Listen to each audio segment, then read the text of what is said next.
This is The Joe Gaither Show on BamaCentral.com.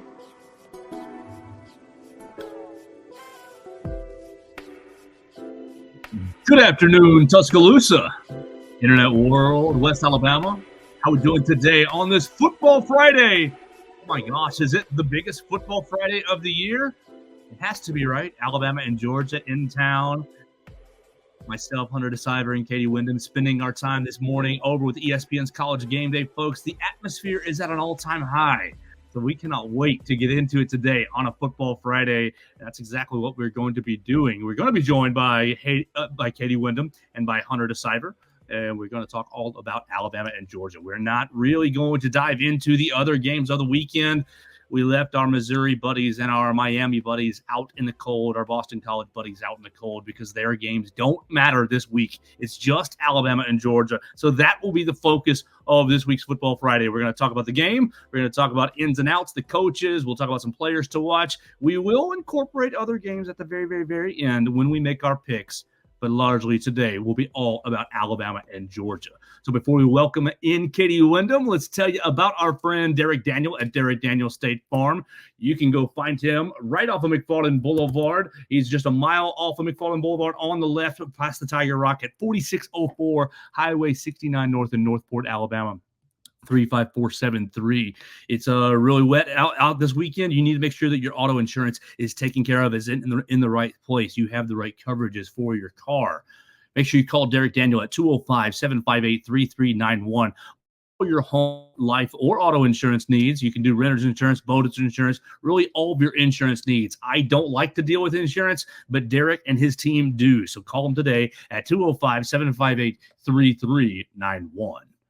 So let's get right into it. Have a lot of fun talking about Alabama and Georgia. And we'll do that welcoming our friend Katie Windham. You follow her on the Twitter machine at Katie Windham _. She is running things right here at BamaCentral.com, Alabama Crimson Tide on SI. Katie, how's your week going? How are you?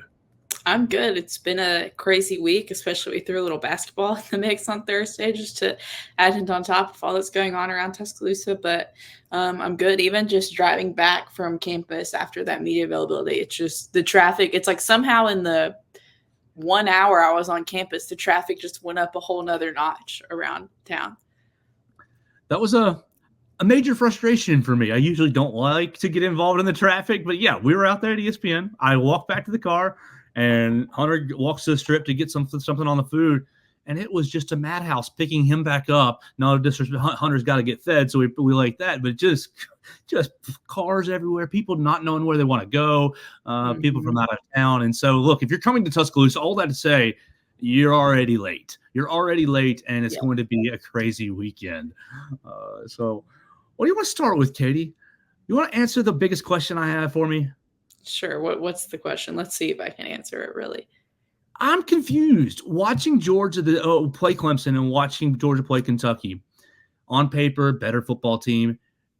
I'm watching specifically the Georgia-Kentucky game and thinking, what's wrong with Georgia? What are they doing? What are the Bulldogs doing here? What's the offense isn't looking good? The offense doesn't look right. We're not having any sort of flow.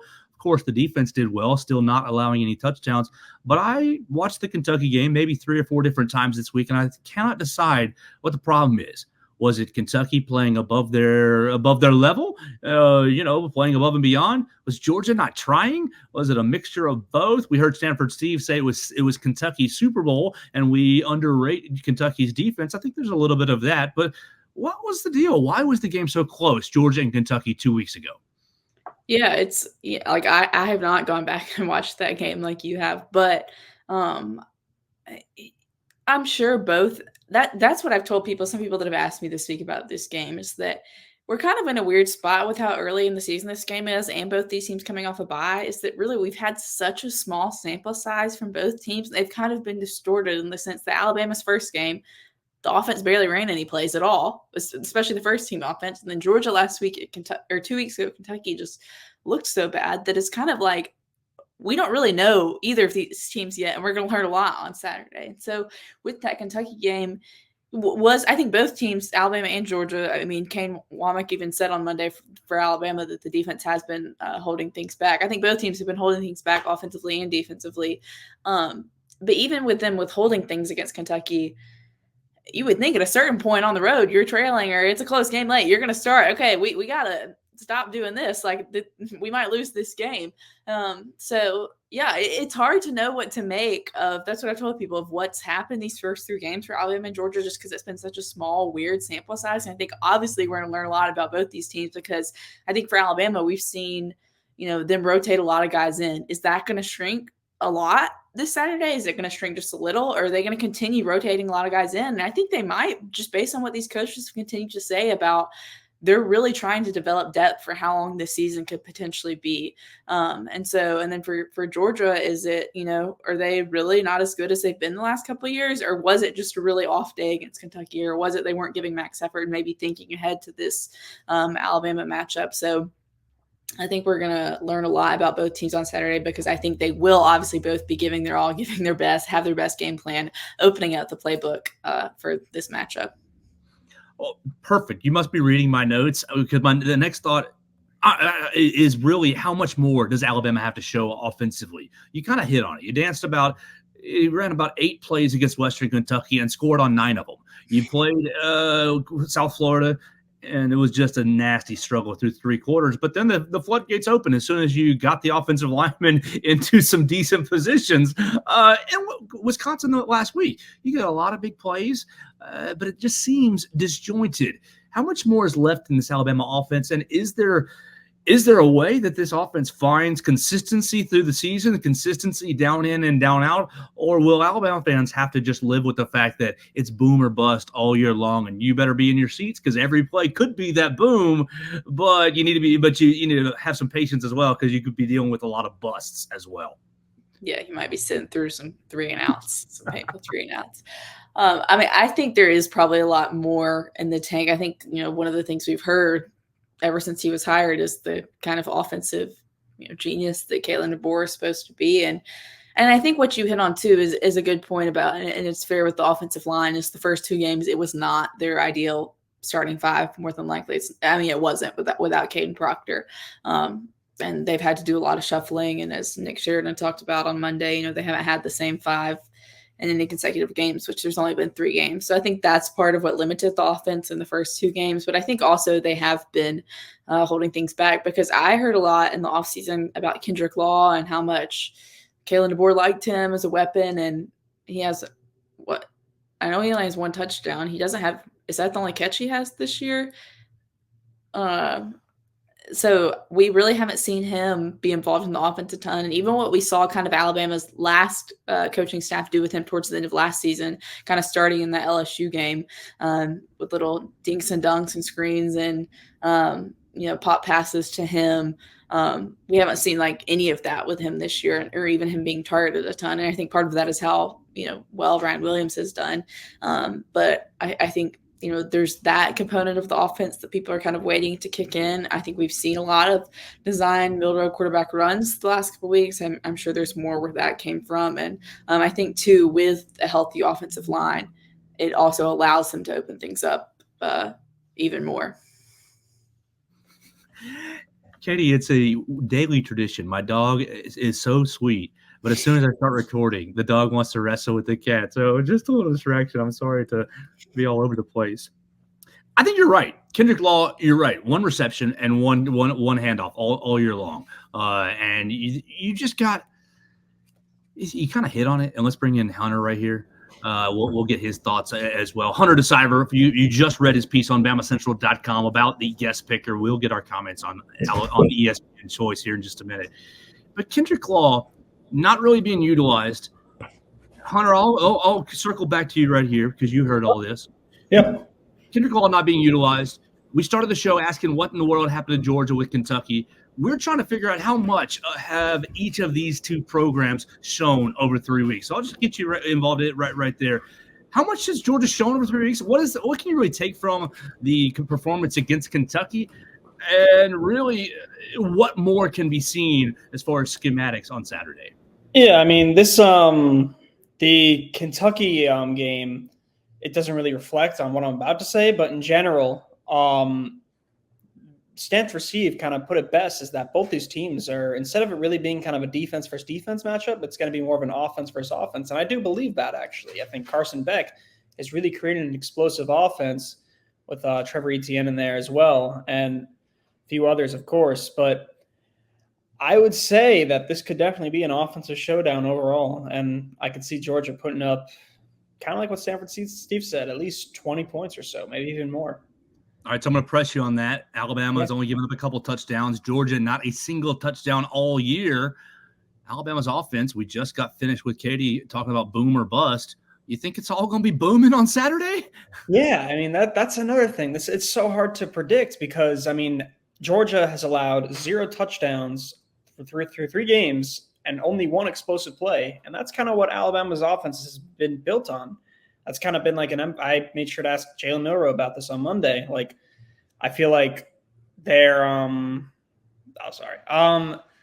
I feel like their offense has really just been these 20-plus yard gains, which is great. But if they get like if they get like 10, 20-plus yard gains on Saturday, I'd be amazed. There's just no way it's going to happen. So they really got to find a way to be methodical on drives. And obviously it's a good problem to have that they haven't run into this yet, but they're not going to be able to do this every single time. So to answer your question, I guess it's tough to answer because Georgia's also super explosive, as I just said before, but things are just going to slow down. That's really the main thing. And both teams are still going to score a ton, but it's going to slow down a bit. Things are going to slow down, but they're still going to score. Yes. That'd be an interesting paradox. I'm not sure how methodical drives is what I'm saying. Okay. So we'll just ask you this. We'll further press you. How do you have a methodical drive for Alabama? You've seen Jalen get jammed up on 3rd and longs. You've seen the run game has been explosive, but not necessarily consistent. Same in the pass game. What does Alabama do? What does Nick Sheridan dial up to find more consistency? Running the ball, I think, is the key here. Obviously, Jam has been terrific through the first 3 games. Justice, we're kind of waiting on him to really emerge. Obviously, it's his first season, like actually playing, but he had that 85-yard touchdown in week 1, and we really haven't heard of him since. So I think getting him involved as kind of a 1-2 punch with him and Jam could be the key to moving the ball and chewing the clock a bit. And Jalen, obviously, it seems like going deep to Jeremy and Ryan have been like the keys for him and moving the ball offensively, besides with his legs, of course. But just kind of go for these short routes might be the key as well for them. Katie, I'll get you to build off that from our friend Wendell Hare's comment. If Bama can get separation for the deep ball, then Bama has a good chance. But Georgia's very aggressive, and given the chance to play close up, Georgia will have the upper hand. We've seen Jalen Milroe connect with Ryan Williams several times this year, and Jeremy Bernard a couple times this year. The deep ball is obviously his most effective weapon in the passing game. Georgia's only given up 1 big play in the passing game. You've seen Malachi Starks have just an insane interception against Clemson in the first week. Their secondary saw 3 guys go into the NFL last year. How do you think that Alabama's receivers have done this year? And how do you think that they will do this week with the bigger step up in competition?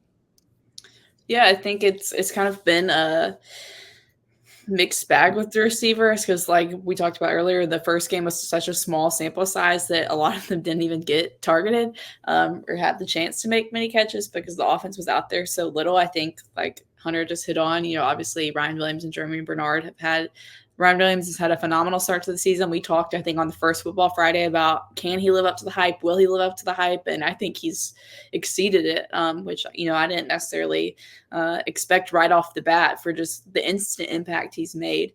But I think if obviously Kirby Smart, Georgia defense, very good. One of the best defenses in the country year after year. He learned from Nick Saban, who was a, DB guru. But really, I'm thinking back on past Alabama-Georgia matchups, once the Alabama's won or even the one they lost in Indianapolis. And Alabama made a lot of explosive passing plays on the Georgia defense. Now, that's what I was looking up last year. There weren't really the longest touchdown was the Jam Miller wheel route the longest Alabama touchdown. And so I don't think there was really, let's see, the longest passing play was 28 yards to Jay Miller, and then Isaiah Bond had a 22-yard catch in that game last year. So Alabama found a way, to beat Georgia last year without the explosive plays. They were able to run the ball. They were able to move the ball down the field, and I think obviously that will help a lot, and I think that'll really get the crowd going if they can get some of those explosive plays and get points on the board quickly. But I don't think it actually necessarily has to be what they do to win this game on Saturday. All right, so Hunter, we'll go back to you real quick, and let's get started with Carson Beck, because I think Carson Beck has a big conversation around him. You have the side of the Carson Beck supporters, best quarterback in America, number one quarterback in the draft, great player, and he is obviously a very, very good player. But is he an elite player? Is he a guy, or is he that guy? What do you think? What do you see when you see Carson Beck? You saw him last year against Alabama, 24 of 27, but no interceptions, no touchdowns. So he wasn't really making plays. We're not making plays for touchdowns, but we're not costing our team the job anyways. Is he just Stetson Bennett on steroids? What do you see in Carson Beck? I think Stetson Bennett slightly on steroids is a better not term. literal steroids, not literal steroids. I know. Yeah, but I mean, he's a good player, obviously, but in the SEC alone, obviously the SEC has clearly run college football so far this season as like 7 of the top 8 teams or whatever it is, or SEC teams, or 7 of the top 10, whatever. But in that SEC group, there's several quarterbacks ahead of him. I mean, I would say Quinn Ewers is ahead of him when healthy. I would say Jackson Dart is ahead of him. I would say I would argue Milroe is definitely ahead of him so far this season. Just on a running aspect. I mean, neither of them have thrown an interception yet. I don't know why I'm blanking right now on some SEC teams. I wouldn't say Brady Cook for Mizzou is better. There's a couple others that I'm not thinking of, but he's obviously very talented, but I wouldn't say super talented. So we're making Carson Beck the 5th or 6th best quarterback in the SEC? What do you think? I mean, I think that's a pretty decent statement. Like, woo, Katie, I'll tell you what I think in just a second. But Katie, I feel like I don't know enough about the landscape of the SEC this season yet. I probably wouldn't put him that low, but I mean, talking to the Alabama coaching staff and players this week, you would think that Carson Beck is just the best quarterback in the history of football. I mean, it was Christian Robinson. I talked to him on, or I was around for his media on Wednesday when, and he played at Georgia, obviously, and he said that Carson Beck reminds him of Matthew Stafford. He went up against Matthew Stafford on scout team, and he sees that in him, and just all the comparisons from Alabama. And I think, it's the classic like respecting of the opponent. And I think Carson Beck is good, but I don't think, it used to be kind of the stigma is not the right word, but like the perception for a while that Saban coached teams only lost to like elite quarterbacks, or a quarterback just had like an insane game, like the Johnny Manziels, Tim Tebow's, things like that. And then that kind of got disproved over Saban's last couple of years. And Alabama lost games in other ways, but especially some of those Iron Bowls that were not against elite quarterbacks by any stretch. Marshall. Yeah, Nick Marshall, Jarrett Stidham, Bo Nix at the time was not one. Obviously, he ended up becoming a first-round pick, but was not at that time. But that's beside the point. I don't think Carson Beck is one of those like elite quarterbacks, but I think he is a really good college quarterback. And it's obviously, he took Georgia through the whole regular season last year, won every game. He's there's a reason he has won the job for them and is in that position. So he obviously does have some skill. He wouldn't be the quarterback at Georgia if he was just mid, I don't think. Yeah, I mean, let me just be clear here. I do think he's very talented, and just because I said that he's like the 5th or 6th quarterback, best quarterback in the SEC, doesn't mean I don't think that. But just wanted to put that on the record. I mean, he does have 0 interceptions through 3 games and like 7 touchdowns or so, maybe even more. Yeah, it's a great league, Hunter. What, the 6th best team in the league is ranked number 8 in the country or something? So it's not like it's a really good league if you're still 6th. But I'm gonna go against you. I think he's not quite special per se, but I think he's really, really talented. I think he's Put him over Nico? Today, yes. But I think Nico will be better than him by the time he's gotten a lot more experience.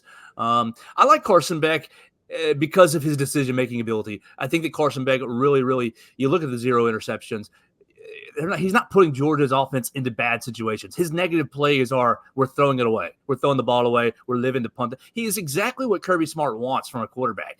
You protect the defense, protect the field position, run the football, take advantage of the plays when they're there. The thing I like about Carson Beck is the fact that he's going to just go ahead and get the ball out if he can. I like Jalen Milrow's game, but Jalen will bypass an underneath player for a deeper shot, which is a positive and negative.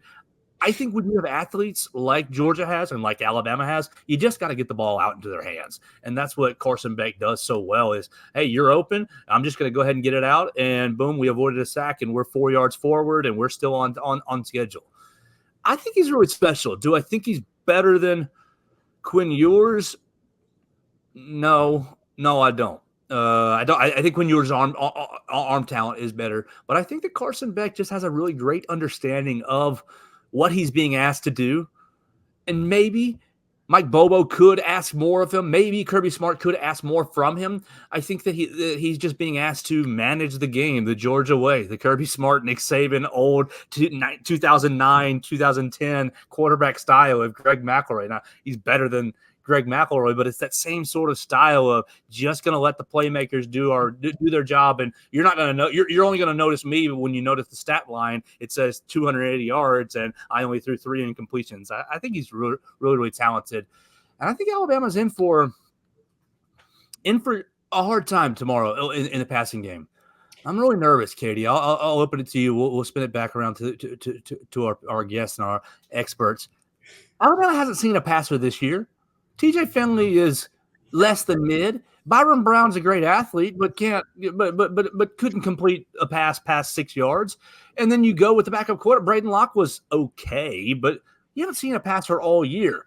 And we went into the year, the secondary is my concern, Nick Saban. What are we going to learn about these guys on Saturday going up against a top 6 quarterback in the SEC?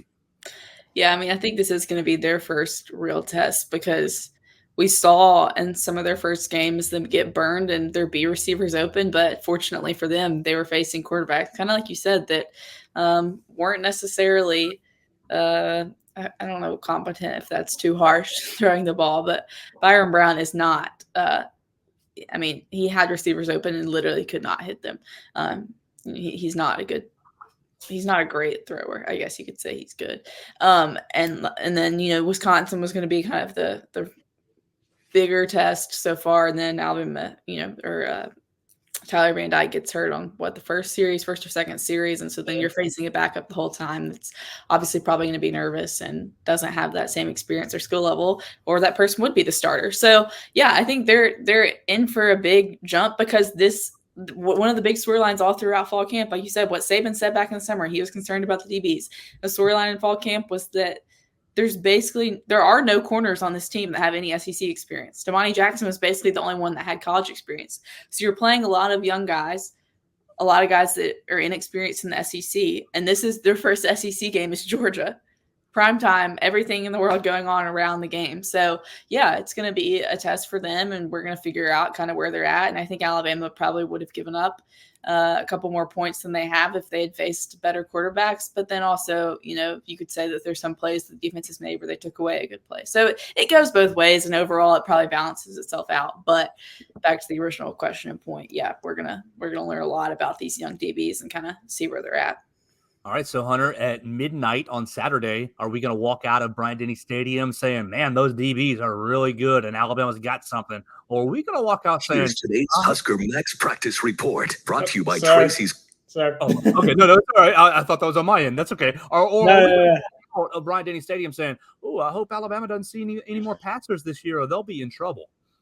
Yeah, so that noise was me pulling up an article that I wrote and got that ad there. And the article I wrote was when I spoke with Mo Linguist, and it was when he was assessing he's the defensive backs coach, for those who don't know.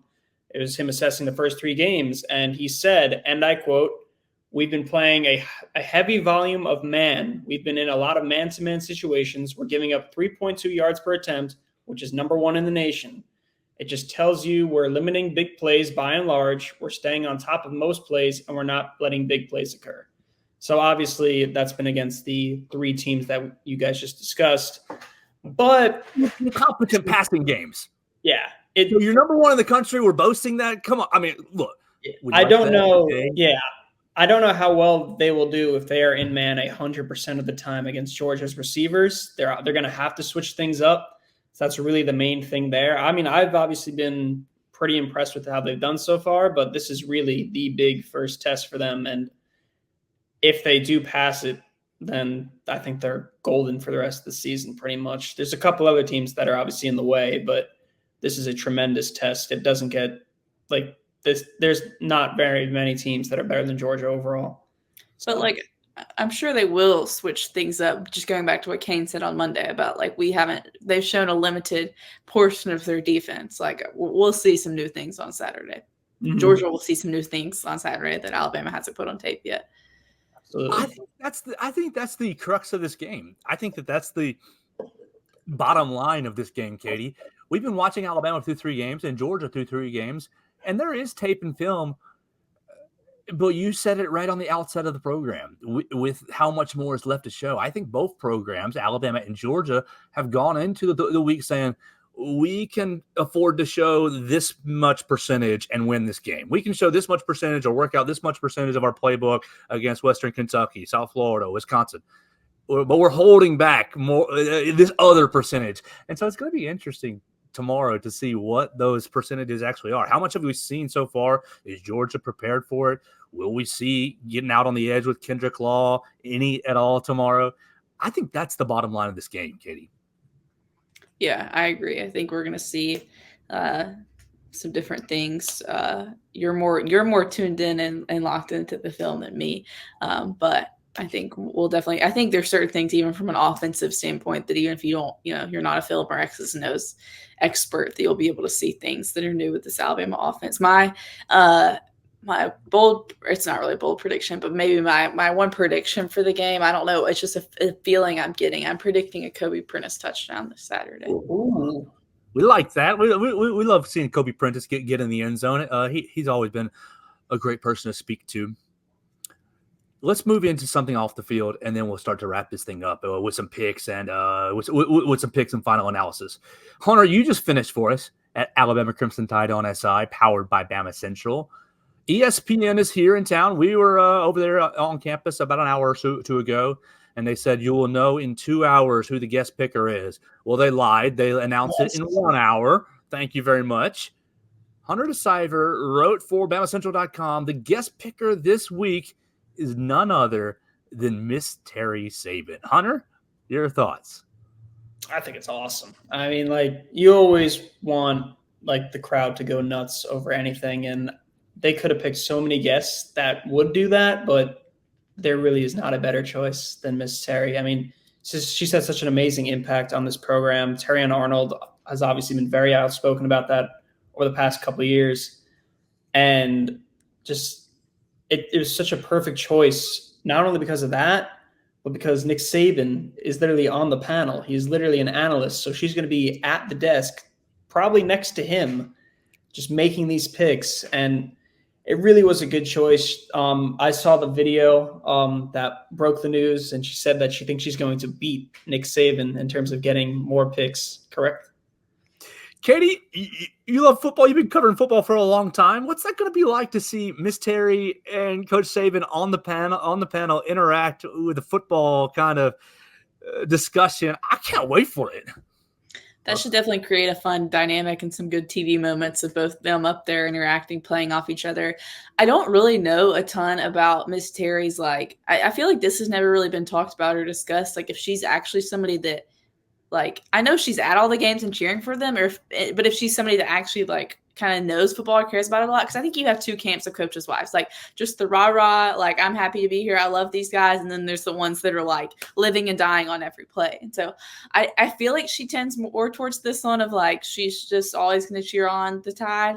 But I'm sure, and after 5 decades of being around football and a coach's wife, and especially Nick Saban's wife, I'm sure she has some knowledge about some different teams. So it should be fun for sure. And yeah, I think kind of with how many times game day's been in Tuscaloosa, they've cycled through some people, and I think Miss Terry's a good pick to switch it up, especially with Saban on there, Nick Saban on there. Well, my other thought with this is what happens at the very end. Obviously, you got the headgear portion, and everybody's going to make their picks for Alabama and Georgia. But Nick Saban, Reese just talked about it with us. Reese Davis just talked about it with us. Who Nick Saban's going to pick, and he said, "Oh, Nick Saban should just pick who he thinks is going to win." Nice and vanilla answer. Thank you. But Coach has got to think about this. If Coach Saban picks Alabama, of course the crowd's going to go wild. Ah, rah, rah, roll Tide. If Coach Saban picks Georgia, people are going to, be a gasp. And I guess it'll be less booze and more shock. But what happens in the locker room that morning? Hey, Coach picked us. Coach Saban picked us. Do you think it's rat poison? Do you think it's noise, Katie? Or do you think it actually will be a little bit of a motivating factor for either side, Coach Saban's pick? I don't think it'll really be like a motivating factor. I think kind of the whole concept of bulletin board material is probably a little overrated. Of if guys need something that somebody else in the media has said about them to get fired up for their game, then their intentions probably aren't in the right place anyway. But I also wonder how many of them are actually getting up on Saturday morning and watching College Game Day. But I'm sure whatever Saban picks, that clip will get circulated on social media. So I'm sure they will see it and they will know eventually. And it is an interesting position. I can honestly see Saban kind of like dancing around it and like not really making it like kind of doing what Kirk does when he's calling a game. And so he can't, make the pick, but just gives like a key to the game. I can see Saban kind of doing that tomorrow and like obviously Miss Terry will pick Alabama because that's kind of the whole point of the celebrity guest picker is to pick the home team and get the crowd all fired up.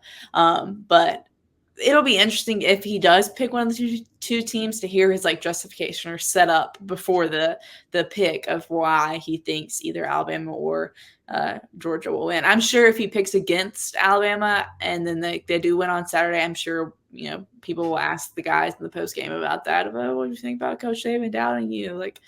And then they'll kind of give the same answers that they gave at SEC Media Days about him picking Georgia and Texas to play in the SEC championship. So, which he came out later and said it's reverse rat poison. So either way, whoever he picks, he can justify after the game because he can be like, "Oh, it was reverse rat poison," or whatever. Hunter, last December, Pat McAfee gave us one of the best moments in college football and College Game Day.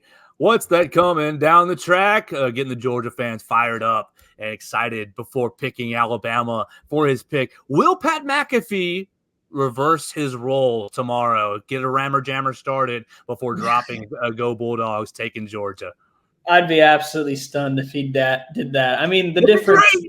Pat loves Alabama. Yeah, he loves Alabama, but also the difference is that he did that during the SEC championship. So they were both Alabama and Georgia fans there. This is just pretty much purely Alabama with a few Georgia fans obviously sprinkled in. It's only like a 3.5 hour distance between the two. So in short, nah, I think he's just going to keep it clean, pick whoever he thinks is going to win. I think he'll probably say Alabama, and he might do Rammer Jammer or something like that, but he's not going to reverse it. Well, I think he likes to antagonize because he did that last week at Oklahoma. He got them doing the Boomer Sooner chant, then he picked Tennessee, and so it's like I think just like in Atlanta, it was a majority Georgia crowd. Like I think he likes getting the majority. Oh, like they're on my side, and then the little switcheroo. But I think he likes Alabama too much and Saban to do that tomorrow. Mm-hmm. McAfee, the heel character, I love it so much. But last year, to your point, Hunter, when he was first introduced to Roll Tide on that Texas weekend where he was here, I mean, it became the entire portion of their show. Every 5 minutes, he just shout, "Roll Tide!" and the crowd would Roll Tide right back. He just wants the interaction and reaction. So I don't know what he'll do tomorrow, but it will be worth watching. And we'll cover it right here at Bama Central and BamaCentral.com. I got one more ancillary topic before our picks, and we'll spin it back the other way. Hunter, you kind of talked about it with me in the car a little bit. There is kind of a narrative going around this game that Kalen DeBoer has never coached in big games, that he's not prepared for this situation, the scenario, that the magnitude will be too big for Kalen DeBoer. That's not necessarily true. What do you feel about that? Will do the Oregon-Washington matchups from last year, does last year's national championship game, does the Division III NAIA national title games, do those games get Kalen DeBoer ready for tomorrow night's game? I think it certainly helps. I will say last season, I shouldn't say that, but when I originally heard that Saban was going to retire, the first name that came to my mind was Dan Lanning. I just totally envisioned it that he'd be an Alabama head coach, but then they went with DeBoer, and then I realized this guy beat Lanning twice. One of those times was, I believe, at Oregon, and then again in the conference championship game. So, and then obviously with Washington, he made it all the way to the national championship. I don't know what their preseason rank was, but I guarantee you it wasn't 2 or that they were going to go undefeated. Now, obviously, the competition's a little different out west, but I definitely believe that it's not really a big factor in terms of the magnitude of this game, but his past experience does help with it. Katie, what do you think? Does Oregon-Washington beating Dan Lanning last year and beating Texas 2 years earlier, and what was that, the Holiday Bowl, some big bowl game, do those count as big games, or will this be a new experience for Kalen DeBoer? I think there will certainly be a level of new experience, but also I think in a way it helps that Alabama's first 2 home games were under the lights, so all that kind of vibe has already happened. He already had the emotional moment of it being his first game. But I mean, maybe not the Sioux Falls stuff helped, or maybe even the regular season Oregon game, even though that was a huge game. But I think the fact that he's played or he's coached in the college football playoff, it's that's the pinnacle of the sport. He beat Texas. He played in the national championship game, or coached the national championship game. And so I think that does help. And, one of the things that the assistants that know him best, that have worked with him in the past, say that, one of Kalen's best qualities is how even keeled he is. He doesn't get too high or too low. So I don't think that this Saturday is going to freak him out anywhere or get him too emotional one way or the other. I think the players, kind of going back to what we talked about earlier about DBs and there being so many new guys, there's a lot of new faces on this team that are, I think, going to be pumped to play in that first SEC game and light it up and get things going. They may need to, it may take them a little bit to settle in. But I think, Kalen is more than prepared to coach in a big game. And I also think this is different. I wrote about this, or maybe it was kind of what I did my Just a Minute on yesterday, is that this is a big game, but also the implications, there's not a ton at stake ultimately. So in a way, there's not a ton of pressure of, this is a must-win game. Like last year's Alabama-Georgia game. If Alabama doesn't win that game, they don't make the playoff. That's not the case this year. You're going to be in a lot better position to make the playoff if you win this game and already have this one under your belt, but you're not eliminated at all. So it is a big game, but I don't think there's a ton of pressure on it for him at all. It's going to be a lot of fun tomorrow night, 6:30 at Saban Field at Bryant-Denny Stadium. We'll have all your coverage right here at Alabama Crimson Tide on SI, powered by Bama Central, with Katie leading our way. But let's wrap it up and make some picks. Look, guys, I didn't look at any of the other games this week. I know, shameful Joe. It's all been about Georgia and Alabama. But scratch together a short list. I've got 6 games, including Alabama and Georgia, so 5 other games. And it's okay if no one's an expert here, but we will pick these 5 games and we'll wrap it up with Georgia and Alabama. So I'll start. We'll send it to Hunter, Katie, and then we'll reverse our roles reverse our circle the other way. Oklahoma State is taking on Kansas State at 11 a.m. in Manhattan, Kansas, not Manhattan, New York, Hunter. Number 20 Oklahoma State against number 23 Kansas State. Kansas State is a 5.5-point favorite. Oklahoma State losing last week to Utah, going on the road against a good opponent. In the morning, I'm going to give Kansas State a home victory and give the Oklahoma State Cowboys 2 losses in a row. Hunter, what do you think about this Big 12 matchup? Well, not only did Oklahoma State lose last week, but so did Kansas State. And not only that, they got blown out. BYU beat them 38-9. Now, obviously, both teams are coming off a loss, so there's really no momentum for either side. But I got to go with the guys that I know here, and I got to go with Ollie Gordon, just leading Oklahoma State for a win here. I'm going to go with Kansas State. I watched a little bit of their game last week against BYU, and they did not look good. They got blown out, but it was kind of like a really quick momentum swing, and I think BYU scored like 20 points in just a couple of minutes or something like that. So this is kind of a must-win for both teams in terms of staying in the Big 12 race and getting that Big 12 playoff spot. And just because Kansas State's at home, I'm going to go with the Wildcats. Well, I like it. Go Wildcats, man. It always throws me off, Hunter. For all our listeners and viewers, Hunter's from the New York area. When I see Manhattan, Kansas, and I'm like, what? They played in Manhattan? No, Manhattan, Kansas, little old town where Kansas State is. We'll keep going here. Louisville is at Notre Dame. Notre Dame losing. Who do they lose to that they shouldn't have lost to? Terrible. Northern Illinois. Thank you very much. So they're trying to put their season back on track. They're playing at 2:30 on Peacock. Notre Dame is a 7-point favorite against number 15 seed Louisville. I think I'm going to go with the road underdog just for the fun of it. I'll take Louisville just because Notre Dame always seems to keep losing games that they shouldn't lose. This seems like a home spot that they should win, build some momentum. I'm going to take Louisville. Katie, how you feeling about the Cardinal against the Fighting Irish? It's hard for me to know what to make of Notre Dame because they beat Texas A&M the first week, then lose Northern Illinois, then just drub Purdue. Then last week I just checked, they beat Miami of Ohio 28-3.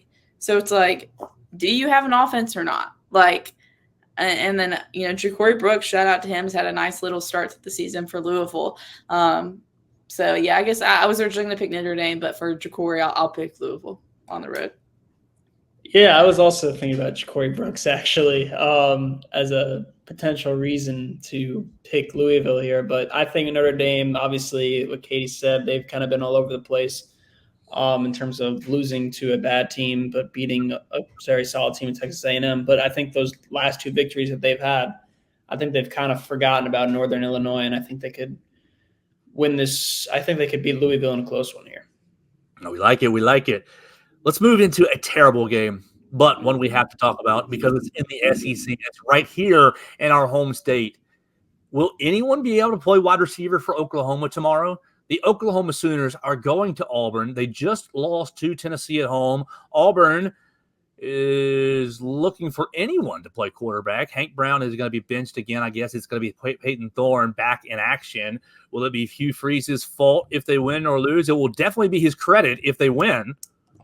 But Auburn and Oklahoma are playing tomorrow at 2:30 on ABC. Oklahoma, number 21 in the country. Auburn is a 1-point favorite, largely due to the Oklahoma injuries. I want to pick the Sooners to keep the misery going, but I think Hugh Freeze gets his bounce back, and I think the Oklahoma injuries and just the family in the stadium wills Auburn to victory. I'm going to take the Tigers at home.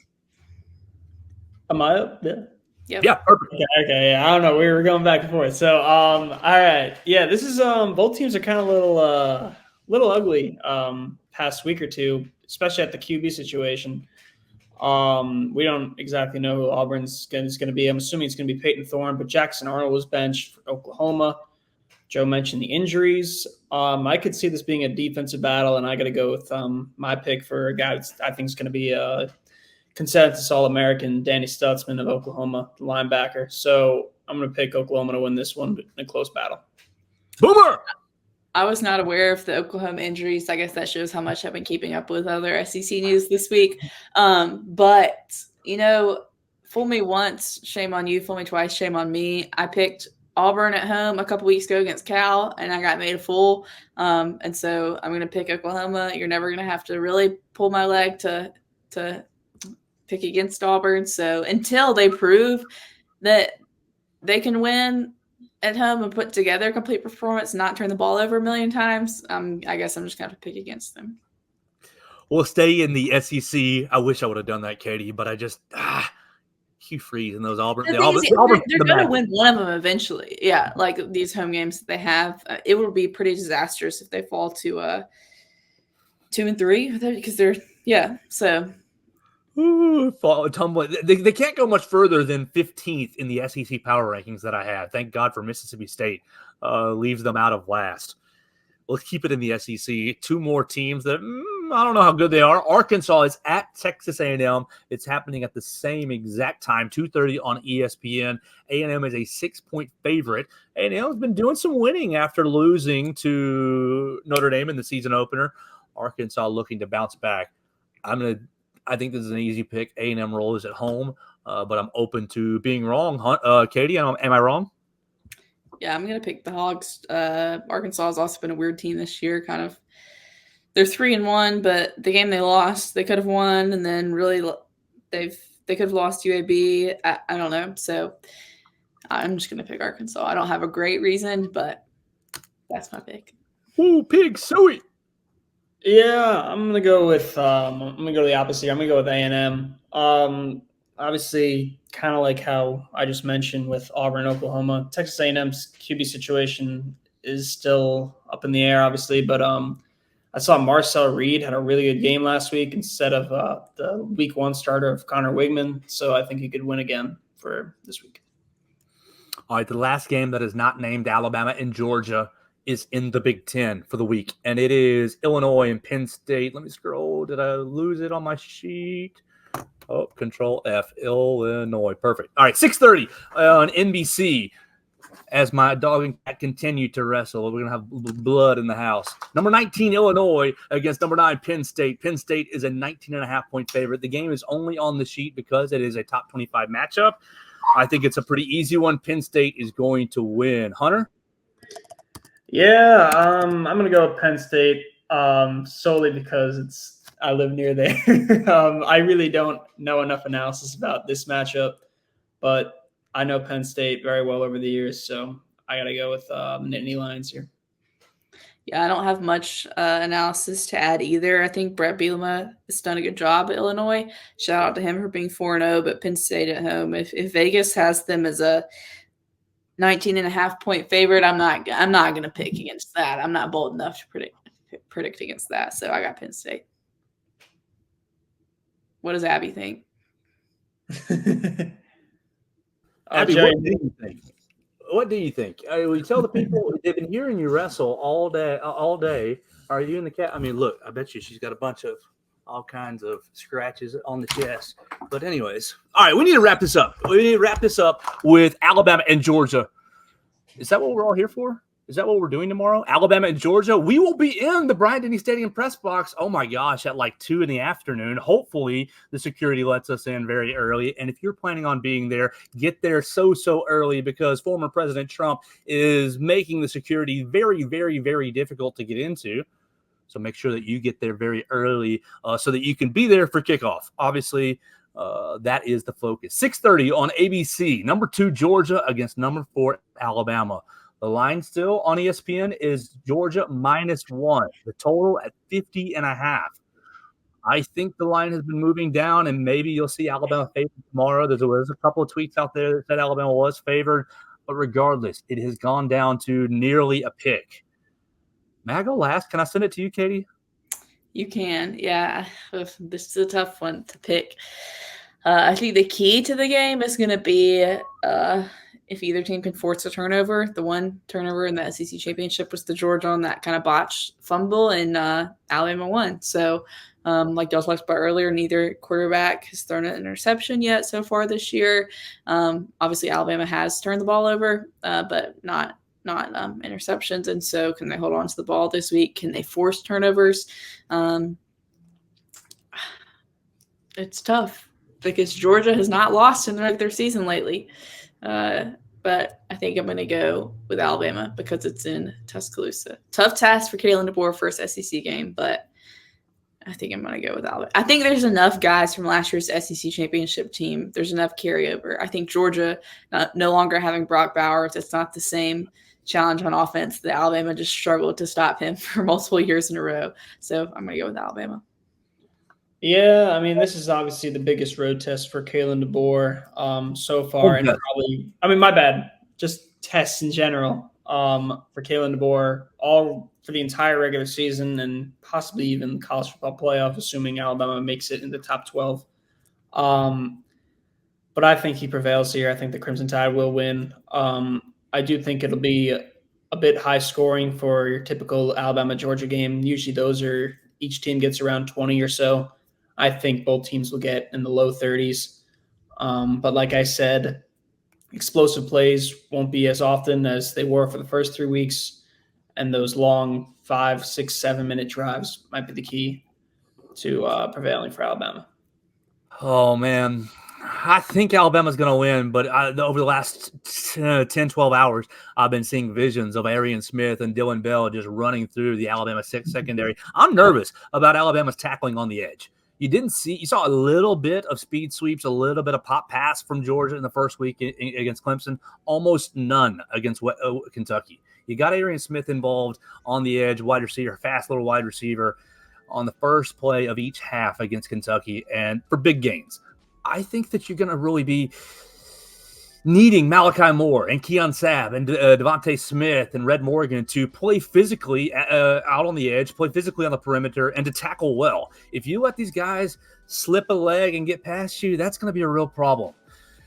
All week I've been thinking Alabama 27-24.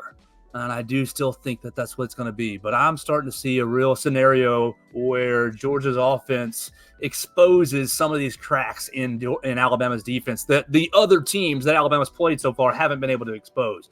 I think that even if Alabama loses, things set up nicely for the rest of the year, and you'll have a lot of tape to correct the rest of the year. But I'm still sticking with my gut. I think Alabama will win 27-24, and we're gonna be walking out of Bryant-Denny Stadium talking about what a great game it was, and hopefully, I think we'll all walk out of it happy and looking forward to another rematch in December or January. Make sure you follow Katie Windham at KatieWindham _ for all of her great coverage of the Alabama Crimson Tide, football, basketball, softball, every sport. She's covering it right there at KatieWindham _ right there at Bama Central on the Twitter machine as well. Make sure you follow Hunter DeSiver at Hunter DeSiver. That's DESIBER, all one word, on the Twitter machine. I am at Joe Gaither 6. We've had a lot of fun on Football Friday. We appreciate everybody who watched us on the Bama Central YouTube channel. Seeing lots of fun things on the Bama Central YouTube channel, specifically Alabama basketball preseason footage. Hunter and Katie did a great job working on that yesterday. So if you want to see the basketball team play some hoops, it's right there at the Bama Central YouTube channel. And you can always find us on my own social media machines at Joe Gaither 6, or download, rate, review the show on Spotify, Apple Podcasts, and Amazon, The Joe Gaither Show on Bama Central. We'll be back on Monday to let you know, recap what happened with Alabama and Georgia. We'll talk to you again right here on The Joe Gaither Show on Bama Central and BamaCentral.com. Thanks for joining us on today's edition of The Joe Gaither Show on Bama Central. Keep up with Joe on all his social media pages at Joe Gaither 6. Subscribe, rate, and review the show on Spotify and Apple Podcasts, and be sure to read us daily at BamaCentral.com.